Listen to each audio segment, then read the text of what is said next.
Democracy dies in darkness. That's the official slogan at the Washington Post, and the lights of its newsroom have gone out for hundreds of its journalists. The paper has laid off a third of its staff. After a Zoom call, they were sent one of two subject lines, whether they'd be staying or were being fired.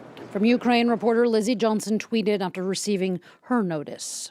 I was just laid off by the Washington Post in the middle of a war zone. I have no words. I'm devastated.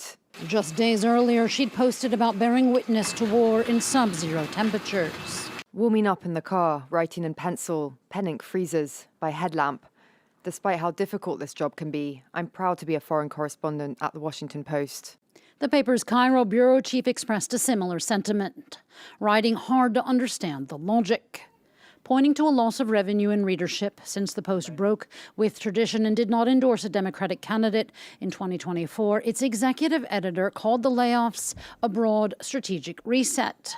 But for its employees, the paper's credibility is dying. These layoffs are not inevitable. A newsroom cannot be hollowed out without consequences of its credibility, its reach, and its future.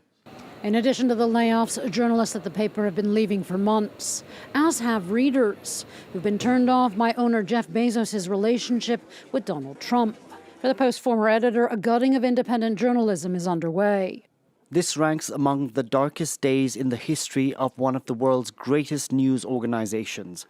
Bezos' sickening efforts to curry favor with President Trump have left an especially ugly stain of their own. This is a case study in near-instant self-inflicted brand destruction. In its nearly century-and-a-half history, the paper of record in the U.S. Capitol has won 76 Pulitzers. It's the Post that broke the Watergate scandal.